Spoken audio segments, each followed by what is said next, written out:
Welcome to the CBS Radio Mystery Theater Archives, the only YouTube channel which has the original classic episodes of the CBS Radio Mystery Theater in order with no ads.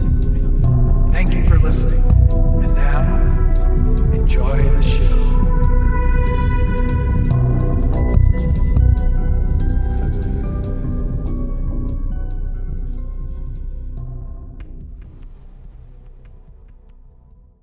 The CBS Radio Mystery Theater presents...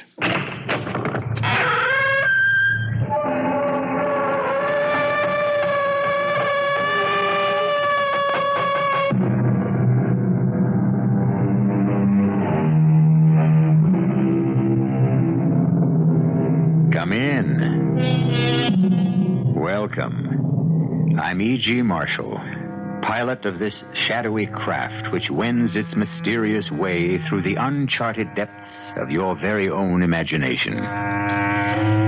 They were giants, those founding fathers of ours. Not only were they superb statesmen and soldiers, they were men of many spectacular achievements.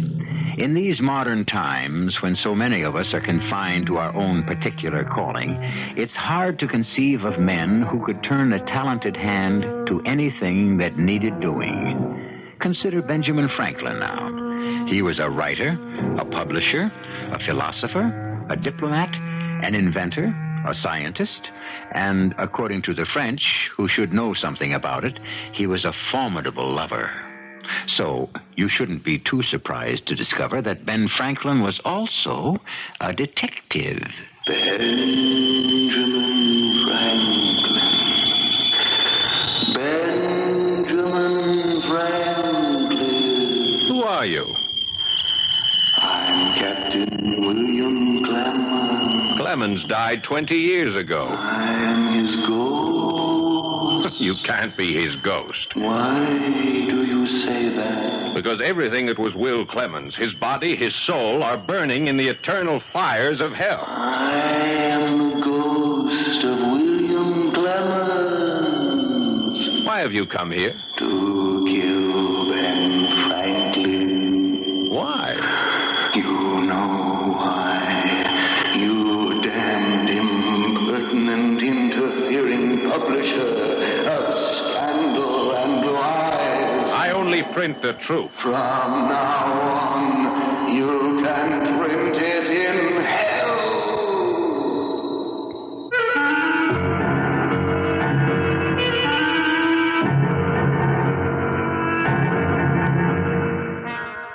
Our mystery drama, The Benjamin Franklin Murder Case, was written especially for the Mystery Theater by Sam Dann and stars Paul Hecht. It is sponsored in part by Anheuser-Busch Incorporated, brewers of Budweiser. I'll be back shortly with Act One.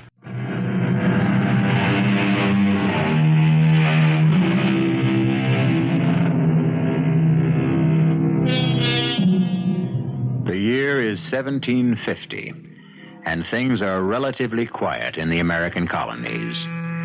So far, no one is seriously advocating rebellion.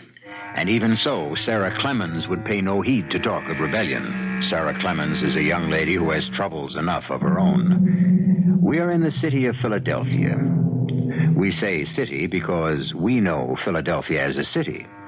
But back in 1750, the only settled place in all of North America that could legitimately claim to be a city would be Mexico City. Well, getting back to Sarah Clemens and her problems, the most pressing one is concerned with, don't laugh, ghosts. Young woman. Please, sir. I say, young woman, I cannot call you a young lady. You will come to a bad end. sir. But me no sirs. Oh, you are a cool one, a sly one. But those innocent-looking eyes don't take in aimless Edward Chiver. No, they don't. Sir, what are you talking about? Oh, you stand there bold as brass, cool as ice, and you say, what am I talking about? Young woman, you belong in the theater. You do. You not only have the talent, but you've got the morals of an actress. Sir, I will not permit you to insult me in my own parlor. You almost sold me this house. Almost? I thought we had an agreement. I'm breaking that agreement. But why? Why? Oh, stop it. Stop blinking them innocent eyes and asking why. But I am asking. Why? Because the Clemens house is a haunted house. Sir, did I hear you correctly? The Clemens house is a haunted house. That's what everyone in town is saying. Oh, tavern loafers. Ah, so you do admit people are talking about it. People, drunkards, idlers, vagrants. Anytime a house stands empty, the ridiculous rumors. What, the Clemens house is the finest dwelling in the province of Pennsylvania. Then why don't you live there? Why do you want to sell it? Oh, Mr. Chiver, I've already discussed this entire matter. I cannot afford to maintain so large a place. You can't. Why can't you? I don't need all those rooms. It requires help, and I can't afford servants. You could buy slaves. Mr. Chiver. Mr. Chiver, what? It would violate every one of my moral, ethical, and religious principles to own the body and soul of another human being. Beggars can't be choosers. Just tell me, sir, what affair is it of yours? You say you can't afford servants and you won't have slaves. But you could afford servants if you was to turn the place into a tavern. Never. It's a good, respectable trade, and you're pretty enough wench to attract the business. Sir, this impertinence If you do not wish to purchase the property, I'm sure there are plenty of others. How long you been trying to sell the house? Oh, If it's such a bargain, how come it ain't been snapped up? Because... No, ma'am, it won't do. The house is haunted. Very well, sir. Have it your way. Aha! Then you admit it. I admit only this, Mr. Chiver. I was wrong about you. When you first inquired about the house, I said to myself, here is a man of judgment.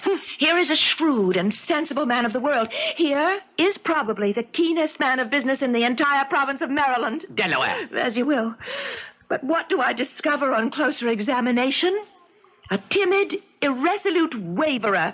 You are losing the opportunity of a lifetime. To buy a haunted house. How can the house be haunted? Haunted by what? Ghosts. Oh, you, a hard-headed, practical, no-nonsense gentleman of affairs, a member of your provincial House of Delegates.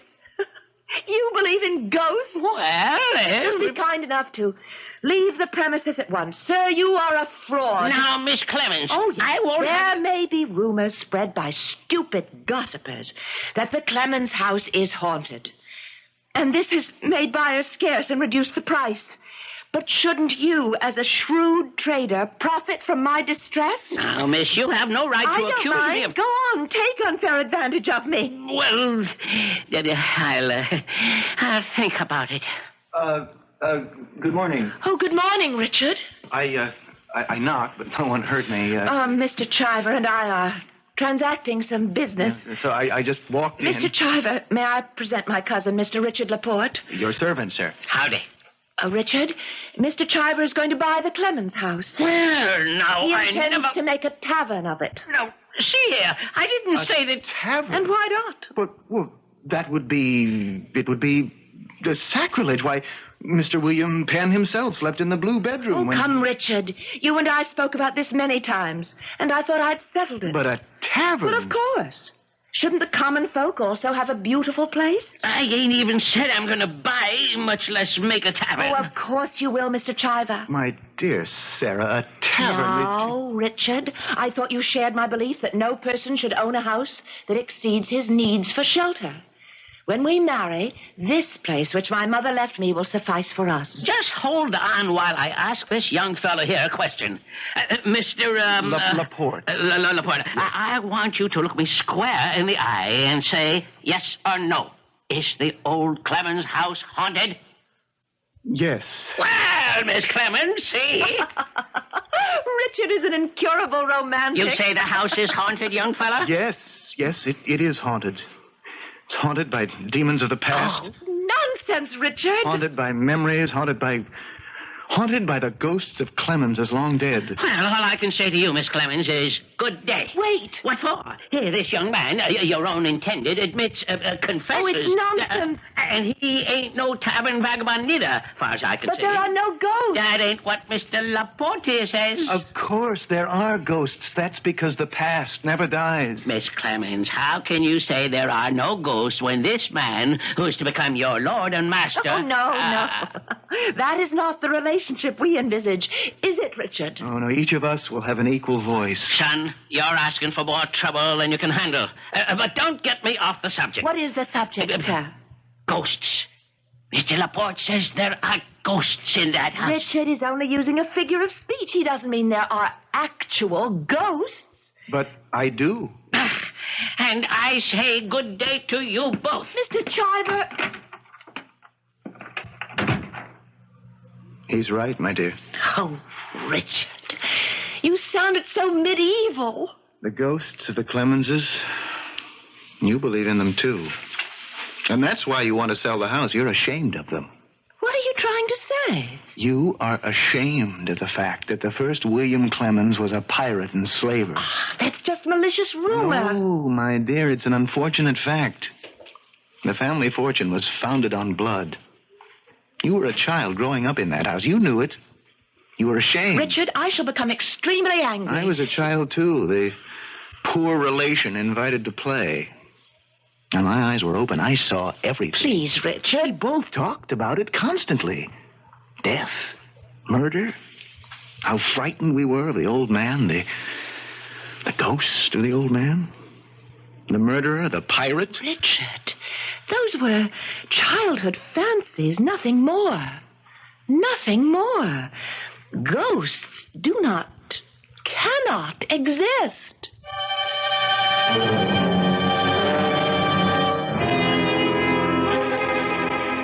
What was that question again, sir?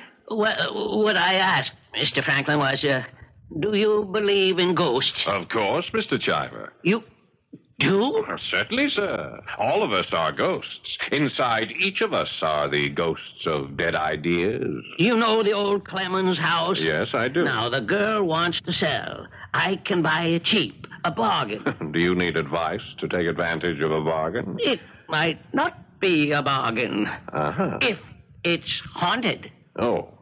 Can a house be haunted? Mr. Chiver, I cannot give you that answer, but I can suggest how you might find one. Now you're talking. Go up to the house. When you want to learn something, investigate for yourself. Well, you don't have to be smart to think of that. But the fact is, you didn't think of it. Oh. What I have suggested is something new among natural philosophers. It is called the scientific method. But that's nothing but old-fashioned horse sense. Exactly, Mr. Chiver. Exactly. That's what I'm going to do. I'm going up there and see for myself.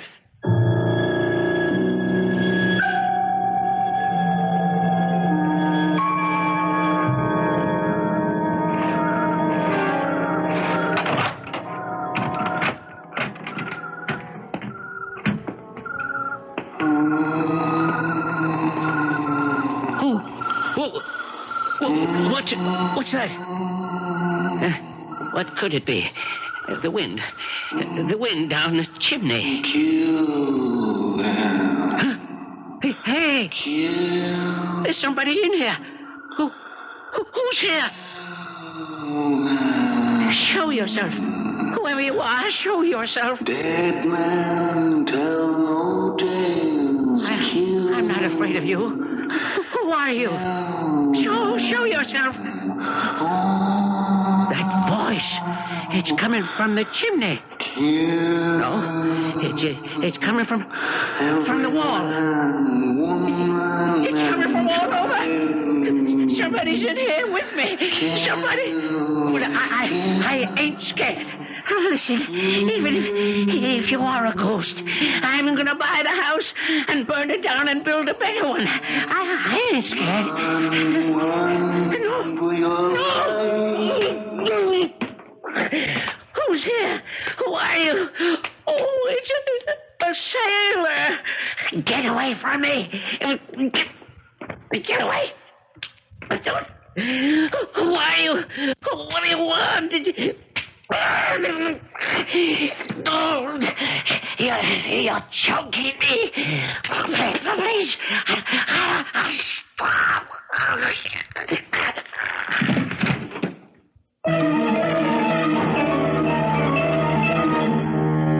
The moonlight pouring in through the parlor window of the old Clemens mansion reveals a body lying on the floor. Sightless eyes staring with terror. Face contorted with agony. But at least the efficacy of the scientific method has once again been affirmed. Is there such a thing as a ghost? Amos Chiver has found out the hard way. You have some things to find out also when I return shortly with Act 2.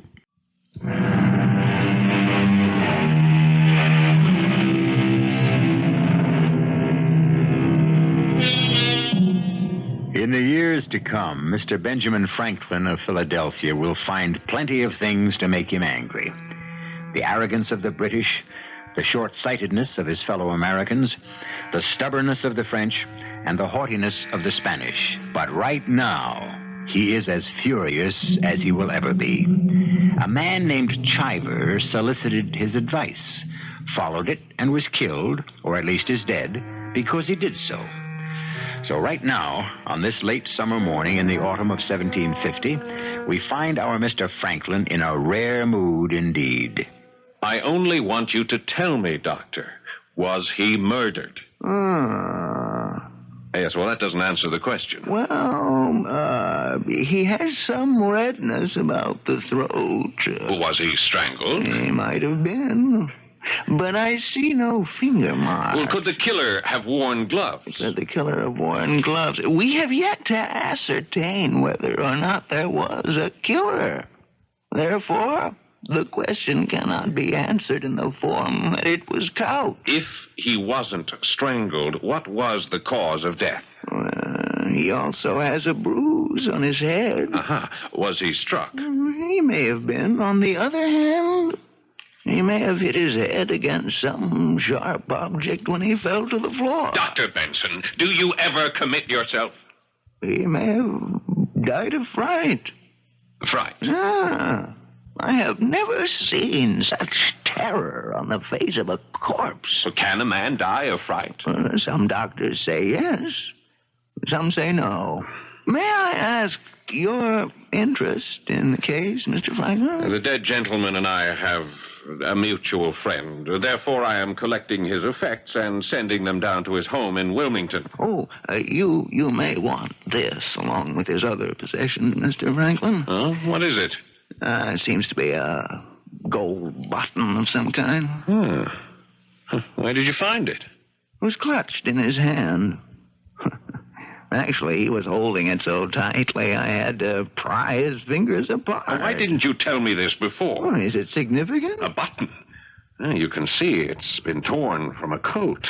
Probably he was struggling with his assailant, and in the fight... Now, that is if there was an assailant. Doctor, in every man's life, there comes a time when finally he must commit himself. Well, that may be true. On the other hand... Thank you, Doctor.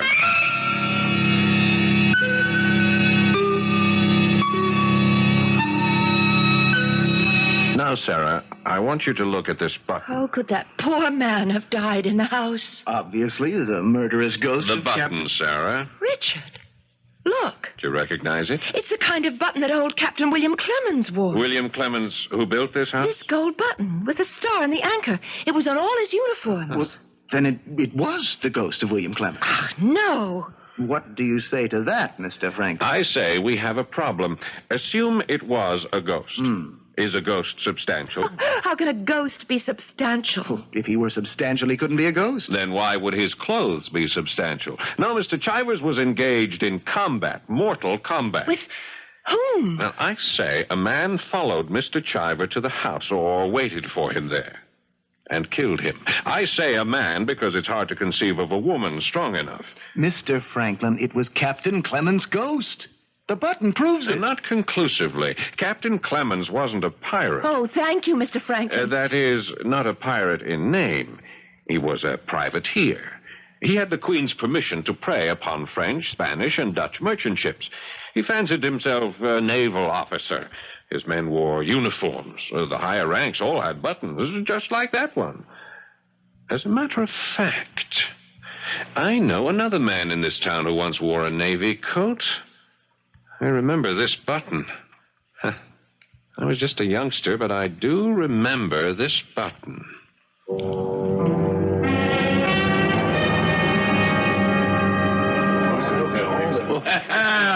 If it ain't Mr. Franklin. Good day, Abner.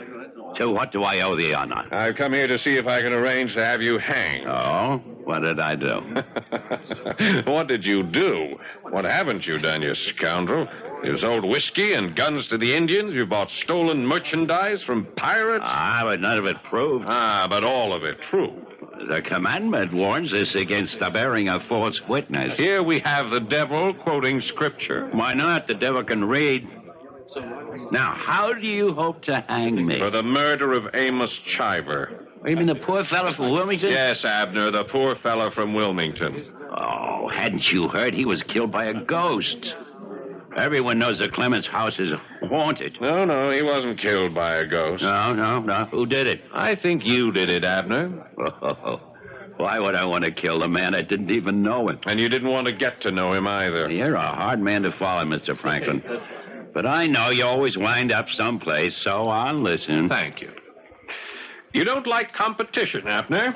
You've been known to run people who threatened your business out of town. Well, that's one way to look at it. Another way would be to say I showed them where opportunities were greater elsewhere. Amos Chiver was going to buy the Clemens place just up the street from here and turn it into a tavern. And for that, I killed him? You took advantage of Clemens' house reputation, hid there in your old Navy coat, and tried to scare him. I did? But I suppose he didn't scare.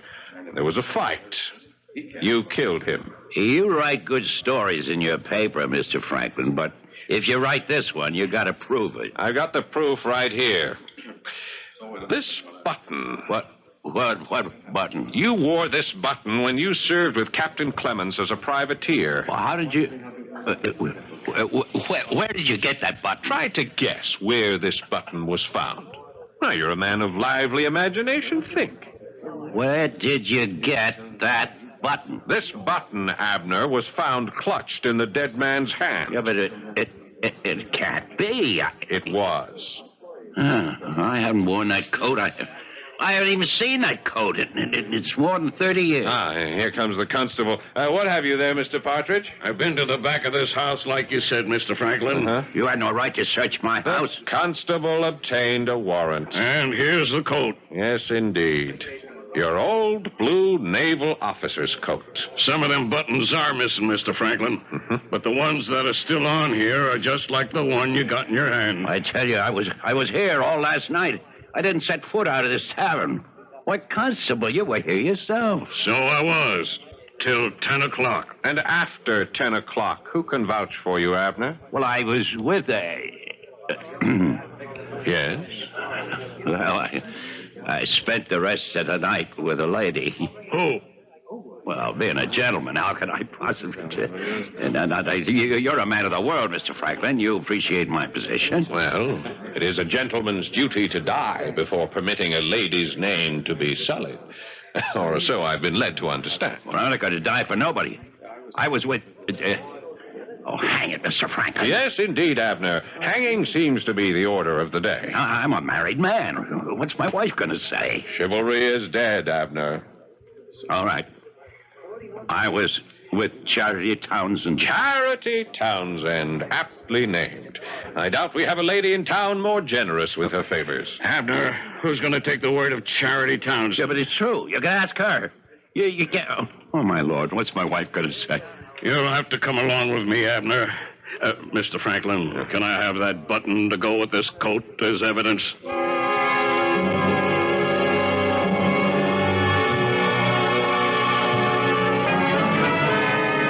Now, Charity, are you telling the truth? Oh, yes, Mr. Franklin. I can't lie. I mean, that's the source of my problems. I just can't lie. You were with Abner all of last night. Well, I could lie, you see, and save my reputation, but my dear old dad, he's in heaven right now. He said to me, girl, never tell a lie. And you know why? Folks aren't going to believe you anyhow, so you might as well be hanged for telling the truth. Yes, well, about Abner. Oh, I was, feeling a bit poorly last evening, so I thought a glass of wine might suit me.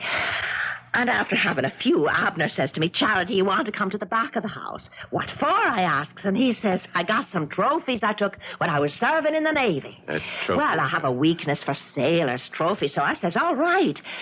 But what's your wife going to say to me? I come into a private room, and he says, never fear, she'll be none the wiser. She's visiting her sister across the river in Camden Town. So you went with him? Oh, but I'm telling you, everything was proper. We just sat and talked.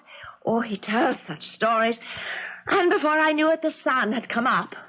A most unusual evening. Oh, yes. And so you claim you were with Abner all of last night? Well, I wish I could lie, but you see, I can't. Not even to save my reputation. Yes, sir, Mr. Franklin. Judge Herkimer spoke with me an hour ago. He wants to hold the trial tomorrow. Constable, may I see that coat and that button again? Sure. I got 'em right here on the table. Look at 'em all you like. Oh, thank you. It's plain as day. That's the exact same button as the mother's on that coat. And there's 3 of them missing. This could be any one of them. Judge Herkimer says we might just as well prepare the scaffold now. Before the trial? Well, you know the judge, Mr. Franklin. He figures if a man ain't guilty, he wouldn't be in the prisoner's box in the first place. Yes, and Charity's testimony? Now, Mr. Franklin, you know what that's worth. Do you suppose I might see Abner? Can't imagine why, but you're welcome. And let me hold on to this coat and button for just a moment. Well, Mr. Franklin, I guess you were right. You said you'd arranged to have me hung, and you've done it. You think so? You know, in my lifetime, I've done 100 things that called for hanging, but I always cheated the rope. And now I'm about to swing for something I never done. I know. I can even prove it. You can. Abner, I have a problem. A most serious moral and religious problem. Now, look here, Mr. Franklin. If you know I'm innocent... Let us say you are innocent in particular, but guilty in general. Yeah, but if you know I didn't kill Chiver, why let me swing for it? I must search my conscience. Examine my soul, as it were. You are an engaging but a thoroughgoing scoundrel. You are responsible in one way or another for the death of hundreds of people. Well, scores would be more truthful. Yes. Even now, some poor farmer on the fringes of the Ohio Territory could be murdered by an Indian using a musket that was purchased from you. Well, that can't be proved. Justice must be served. Yeah, but that ain't justice. Well, if it's just for you to go free when you're guilty, why is it unjust for you to hang when you're innocent? Now, come, Abner, you can't have it both ways. Oh, Mr. Franklin, please. Think the commandments. Thou shalt not lie. Thou shalt not bear false witness. Oh, it's out of my hands, Abner. At this moment, within my soul, a battle is being fought for your life and freedom. Both sides are marshaling potent and convincing arguments. Shall you live? Shall you die? I must wait for the answer to be revealed to me.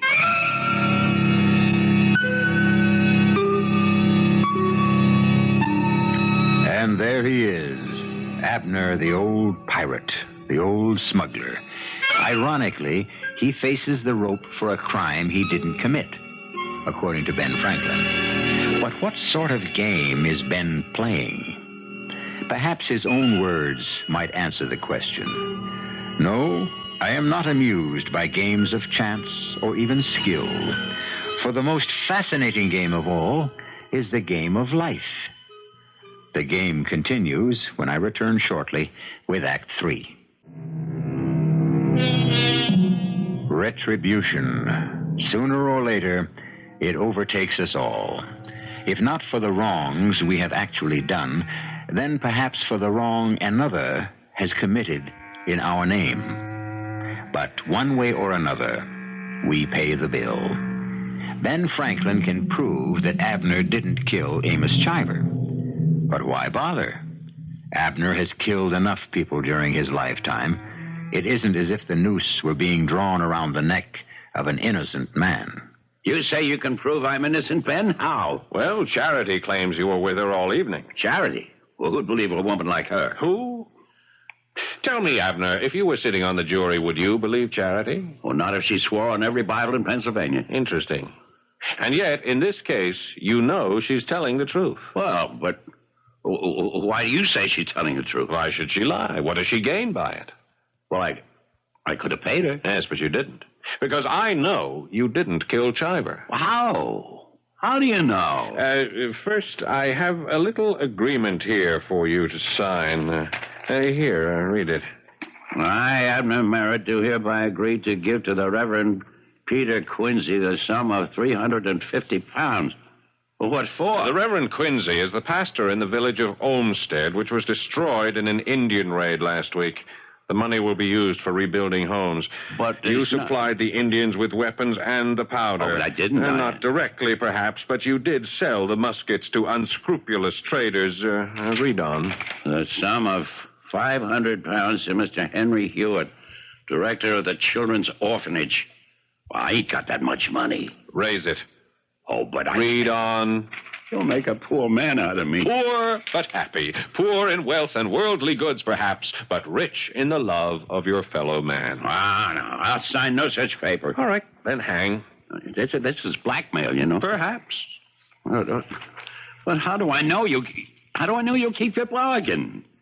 How do I know you can prove that I'm innocent? Now, that is an interesting speculation. But we waste each other's time. I have in my bag here a pen and a bottle of ink. May I please have your signature? Oh, this is robbery. It's worse than piracy on the high seas.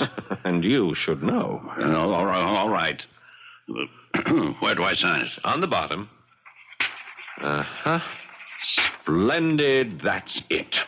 See, you now have an opportunity to create a new reputation for yourself. Till now, you have been reviled as a scoundrel. In the future, you shall be admired as a saint. Fortunate Abner. Yeah, but the proof. The proof you promised. Ah, yes, the proof. Mr. Partridge? Mr. Partridge? What's up? I'm afraid we'll have to release Abner. Release? Why? Ain't he guilty? No, sir. Please, come in here, sir. And leave the cell door open, Constable. Abner will be leaving. But the button and the coat. Precisely. They prove his innocence. But any fool can see that button is exactly the same as the buttons that are on that coat. You have to admit that. I do. Then what do you It is exactly the same kind of button, but it was not fastened to that coat. And if it was not fastened to that coat, it could not have been pulled off that coat. But you can see that Now, it's let's the button really look at what's to be seen. What color is the coat? Oh, any fool can see it's blue. Now, since the button was obviously pulled away or torn away during a struggle, there is a small shred of material clinging to it. What color is this material? Well, it's red. Captain's red. While Abner's coat is lieutenant's blue. I should have seen it myself. I could have saved a fortune. What's he saying, Mr. Franklin? The poor man's so happy to be vindicated, he's delirious with joy. If Abner didn't kill Mr. Chiver, who did? It should be obvious to everybody. The ghost. The ghost of Captain Clemens. But, Mr. Franklin, isn't that impossible? We should never try to define the impossible, my dear. We searched the house thoroughly. And we found absolutely nothing? You recognize the button as belonging to Captain Clemens as being part of his uniform. This means you were familiar with that uniform. Oh, yes, sir. His uniform, his hats, his swords, they were all left hanging in his room, just as when he was alive. I remember we children used to spend hours up there. Why didn't we find the uniform coat just before, when we searched the house? Because the ghost is wearing it. Oh, really, Richard? Well, Richard's opinion is as good as anyone. You mean you actually believe that a ghost could be up in yes. And now our problem is to find out who the ghost is. But how can we do that? He'll be easy to recognize. Mr. Franklin, am I hearing you correctly? We shall recognize the ghost because, you see, he is branded. How can a ghost... He has committed murder, this ghost, and therefore he carries the murderer's mark. What mark? All murderers carry a mark which clearly proclaims them as killers. But I've seen murderers. I haven't seen any identifying... It's the brand of Cain. Sometimes it's visible on Earth, sometimes not. Mr. Franklin, are you feeling quite all right? Never better. Well, we must clear the place of its ghostly reputation, or else you shall never sell it. I think I'll go there myself this evening. But that ghost, it's a murderer. Listen to me. I talk as if I believe it. Well, why don't you believe it? The ghost has already committed murder. I suppose I'll have to take my chances. But you mustn't go alone. Richard, you go... No purpose in my going. What shall I discover? That there's a ghost? I already believe it. Well, somebody should go with Mr. Franklin. Oh, no. When a man goes seeking a wife or searching for a ghost, he travels faster when he travels alone. Now, no one is to mention the fact that I'm to visit the Clemens house this evening. Yes, sir. Oh, we three shall keep the secret. Well, you know the saying. 3 can keep a secret if 2 are dead.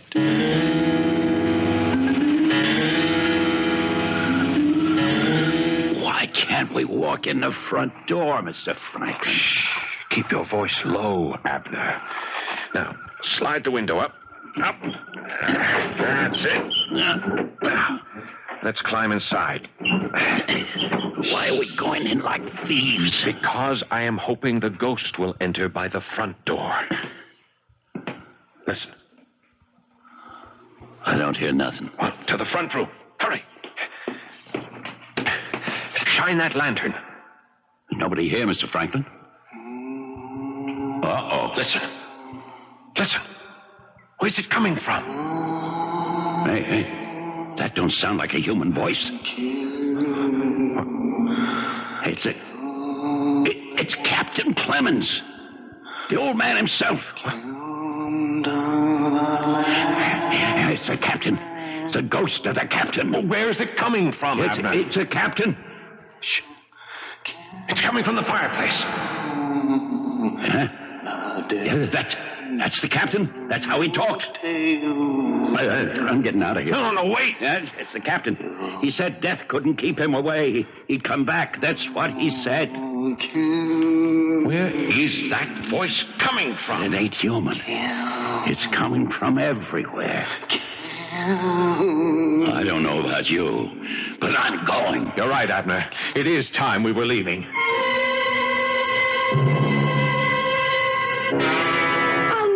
Sell the house now. It's all over town. Abner's been telling everyone how the ghosts are all over the place. Thank you, Mr. Franklin. Sarah, Mr. Franklin was only trying to help. Besides, what could he do? After all, how can a human being fight a ghost? Now, sir, do you believe the ghost of Captain Clemens haunts the house? Richard, why do you object to Sarah's selling the Clemens house? Well, it's just that it's haunted. It isn't because you wanted to own it yourself one day? Well, how could I ever own it? You will at least share in the ownership when you marry Sarah. Well, why would I want to own it? Mr. Franklin, Richard was always unhappy there. I know. That's why he wishes to own it. Richard was the poor, despised cousin who was patronized by the Clemenses. That's true, isn't it? They were very kind to me. The bread of charity is bitter when it is offered by the hand of arrogance. And so you dreamed, didn't you, of one day walking through that house, not as a petitioner, but as a master. Yes. Yes, it's human to feel that way. Yes, Richard. Why are you wearing a glove? I have an infection from a poisonous plant. So, you have discouraged Sarah from selling. But he never said to me, don't sell. He didn't have to. He spread the rumors that the house is haunted. Well, everyone in Philadelphia knows. You are the one, Richard, who keeps making sure that the reputation for the house being haunted is kept fresh and Sir, clean. I cannot permit you to insult my fiancé. I thought you were my friend, Mr. Franklin. I am, Richard. And I am no fair-weather friend either. I shall stand by you as a friend, even though you are to be tried for murder. Murder? Mr. Franklin! Ask him, Sarah, ask him. I deny it. How can you deny it? How can you deny the brand of Cain? You killed Amos Chiver because he must have recognized you, and you knew I was going to be at the house last night. Richard, he couldn't kill anybody. He's so timid. You wanted to scare me, too. And your voice, it sounded ghostly, and it seemed to come from everywhere. It's probably because there are secret passages in that house. We're accusing Richard of murder. And as a child, you discovered those passages. Yes, it was well done. And you know where the red coat is. And shall it show a missing button? But you can't prove that Richard did it. Richard, I defy you to take that glove off your hand and show us the mark of Cain that covers your palm. Richard? Yes. Yes, it's the mark of Cain. Here, look. I'm branded. That great black mark. It won't wash off. It won't rub off. I'm marked. Oh, Richard. No, don't come near me, Sarah. I'm unworthy. Oh, why, Richard? Why? He knows why. He knows why. It was the bitter bread of charity. Oh, Richard. No, don't weep for me. I'm unworthy. I wear the mark of Cain. I'm sorry, Richard. I will now walk down to the jail and hand myself over to Constable Partridge. Let me come with you. No. I must be alone. From now on, I have the mark. Richard. Yes. The mark. The mark? That's impossible. I saw it with my own eyes. Yes. It's supernatural. Not exactly. Not exactly. Oh, sir, now what? Well, if we assume that there cannot be ghosts, we must assume that someone human was playing the part. Logical? Yes? That someone human would have to get into the house in order to scare visitors. Only 3 of us knew I would be going there last night. You and I. And Richard. Yes? Earlier in the evening, I smeared the doorknob with some nitrate of silver. Nitrate of silver? Yes, it is used in making mirrors. And when it touches the skin, it turns black, and it cannot be washed off or removed in any way until new skin grows. That's black magic. That's natural science. And our poor Richard entered the house through the front door, turned the knob, and thus his hand acquired the mark of Cain.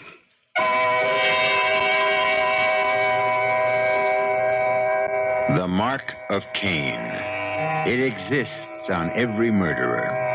The problem is to make it visible. For that, however, you need men of perception. Men like Benjamin Franklin. Well, poor Richard didn't hang. He went quite mad and spent the rest of his life in an asylum. Sarah went on to marry a very timid man and kept him under her thumb. And Franklin, as you well know, went on to become a founding father of this great country. And I shall be back in just a few moments.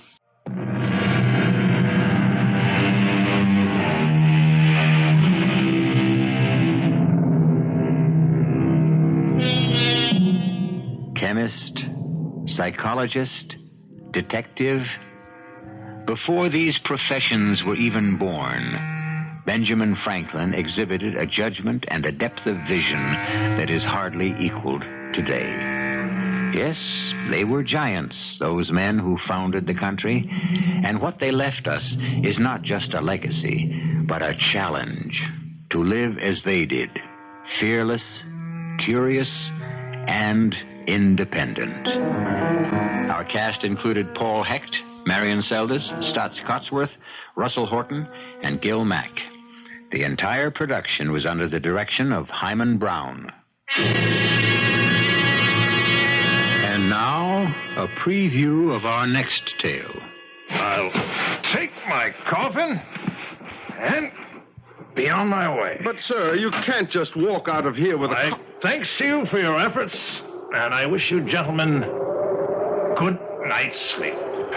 Sir, come back. Let him go, Mr. Rogers. He lifted that box as if it were as light as a feather. Get your coat. What for? To follow him, Bill. Couldn't you see the man is ill? We're the ones who are going to be ill if we follow him. Stop babbling and get into your coat. All right, I'll go with you. I don't want you following that that spirit alone, but I tell you, he's not mortal. He is, and he's sick, mentally ill. Hurry. How far do we follow him? As far as he goes. No, sir, I won't, because I believe his destination is hell. Radio Mystery Theater was sponsored in part by Buick Motor Division. This is E.G. Marshall inviting you to return to our Mystery Theater for another adventure in the macabre. Until next time, pleasant dreams.